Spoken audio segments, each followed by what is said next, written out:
Welcome back to the Power 2 here on College Football Addiction. Cole Thompson with me. And Cole, Lane has always been the portal king, but is it even surprising, though, at a place like LSU that he's able to go out and just do whatever the heck he wants in the portal in this moment? Obviously, they just landed Jordan Seaton. They picked up the top quarterback in Sam Leavitt. And not those were the only two positions, but, man, if you get a left tackle and you get a starting quarterback, you've done pretty well. It's not even really surprising, is it? Well, I mean, it's not that big of a surprise because this is what Lane Kiffin is supposed to do. When he left Oxford to come on down to Baton Rouge, it was because he wanted to go to a position where nobody was going to leave Death Valley unless they signed on the dotted line. That's what you have at a place like LSU. And so far, it's worked. It's why he has the number one transfer portal class. It's why he has a top 5 recruiting class. It's why he landed the number one offensive tackle in Jordan Seaton. It's why he landed the number one quarterback in Sam Leavitt. Why he landed the number one player in LeVar Brown. It's why he landed the number one defensive end in Prince William Manley Ellen, the best pass rusher that was on the market. So you look at all the pieces that are in play. Lane Kiffin is building a team that people need to be aware of for next season. And the bottom line is that when you look at Lane Kiffin and an offense, you trust that like you trust going to any mom and pop restaurant that's making biscuits and gravy. You just know it is going to be a perfect formula, and you don't even have to second guess it. Now, here's the thing that where LSU fans are probably going to have to go ahead and come for my head, and I'm okay with that. I've heard this story before. I've heard about, we've landed the number one recruiting class. You're right. You landed the number one portal class last year. And look at what happened. Brian Kelly was fired. You lost multiple games. You went 7-5. You underachieved in a year where we all thought you were supposed to be fighting for a national title. And Lane has got to be able to change the culture and the identity of what this roster is internally before you even see him be able to kind of take that next jump forward. But he's got the right pieces in play. I think that this is where you are looking at a team like LSU and saying their schedule is daunting. They have to face off against Texas. They have to take on Texas A&M. They have to go face off against Alabama, who still is Alabama. Got to go travel on the road to take on Ole Miss in week 3. The game against Clemson is still Clemson. Who knows what the hell they are? So it's not a walk in the park, but if you are able to guarantee winning in multiple of these games and showing your dominance and that the culture has completely done a 180 from what you ran last season with Brian Kelly, I mean, there's a reason this team is garnering a lot of buzz once again to be in the college football playoff because of they're built like a team on paper to go to the college football playoff. But TJ, you know this as well as I do. You don't win games on paper. You win on the field of production, and that's going to be a big difference at this point. But Lane's done everything possible to make this team a viable threat for 2026. He's made some really smart hires. He's retained a lot of right pieces, including Blake Baker, including Whit Weeks, making sure that you brought in Kevin Smith and Charlie Wise Jr. for your staff. There's a reason why you can at least buy into the belief that LSU is not rebuilding whatsoever. They are retooling and going to be right back in this thing for 2026. With the investment, I had Blake on not too long ago and just talked about coaches usually get that first year. And then he corrected me and said, look, no, I think the expectation is the investment that they're making in the portal and that they made to Lane to start. Like the investment, it may not be national championship, but it's playoff and compete, right? Like it's playoff and don't get blown out. And some level of the expectation is always going to be national championship at Alabama and Georgia and LSU and places, Ohio State and places like that. But the realistic expectation is dude, we're doing this much. You need to get into the playoffs and show that you're competitive. Well, dude, think about it. Kirk Cignetti in 2 years took a team that had no NIL funds, had no vision whatsoever. It was the losingest program in college football history. And he has 2 losses, one to the national champion and one to the national champion runner-up. That's all he has. And now he has got the buy-in after building a team with connectivity, veteranship, and experience.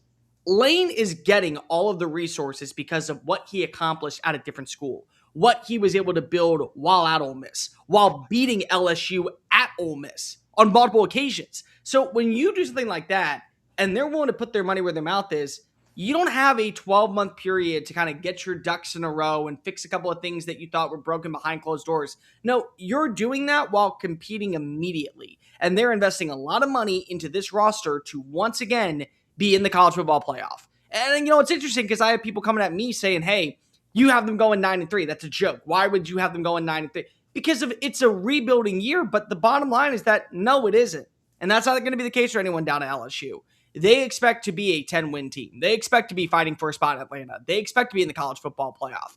Because if you're going to be able to do that at Ole Miss and show that you were the missing element that got the Rebels over the hump for the first time in program history, in a year where nobody believed in you because of what you lost from the season before to the NFL draft, then you better be able to put your boots on the ground immediately and make an incredible jump.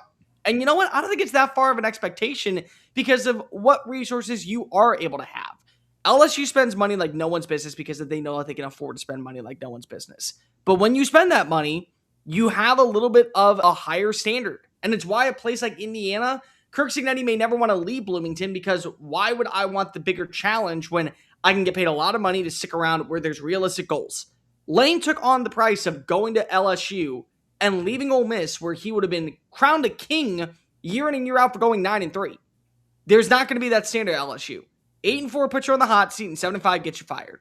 And they don't care how much that buyout is, and they don't care what year it is. You are not allowed to have downward seasons and negative trajectory. You have 1 year to get it in a row, and then afterwards you better be competing for the highest level. Or else you're going to be shown the door like Brian Kelly, and they don't care what the buyout is. I'll get right back to our interview and our chat, but first I want to tell you about our friends over at Sleeper. Make sure you are on the Sleeper app using our code CFA for a 100% match up to $100 on your first deposit. The Sleeper app is great, whether you're looking for NFL playoffs, the Super Bowl coming up, you've got college basketball, NBA, NHL, all those things going on. You can play the more or less game like we play on the Power 2 on our live show. You make some money. Check their terms and conditions because terms of use do apply. We appreciate Sleeper for all their support this season and hope that you are checking them out. If you haven't already, go get on that app. Use our code CFA. Get that deposit match. We appreciate Sleeper for their support. What's your big picture thought on, obviously we know what Lane is, but just big picture thought on their staff? It's a good staff. I mean, top to bottom. To get a guy like Blake Baker, who I do believe is a top 10 defense coordinator in the league, to turn down his alma mater at Tulane and stick around for LSU long-term, massive win. Just a massive win in that standpoint. Kevin Smith coming on in to be your running backs coach, what you just saw him do with Keywan Lacey, phenomenal. And it may be an upgrade over Frank Wilson. Getting Charlie Wise Jr. to sign on the dotted line and get on that plane was a big step because there was a lot of people who believed he could get offers to go elsewhere around the league. And then there were offers about him potentially going to the NFL. And he said, no, I want to go down to LSU. So you've already seen what a Charlie Wise Jr. offense looks like, which is a good thing because Lane can take more of a CEO approach. And they've done a really good job of adding in some other minor pieces with their tight ends coach, with the strength staff, with what they brought in with Billy Glasslock as their GM. Like the pieces that they have in play is really well put together to where you view the staff as one that is going to be talked about, I think, a lot from the national perspective in a negative or a positive light. Because either we overhyped them up and they were supposed to be this team that was on the come up and they were supposed to be one that we viewed as the next rising candidacies for head coaching jobs around the college football world, or they underachieved. They went 8-4 and now half of them are going to be on the unemployment line and Lane's going to have to start from square one because if that's not the expectation down in Baton Rouge. So either way, it's a very polarizing staff. I lean that this staff is going to be damn good. I think they have the right pieces in play. They brought in the right personnel members.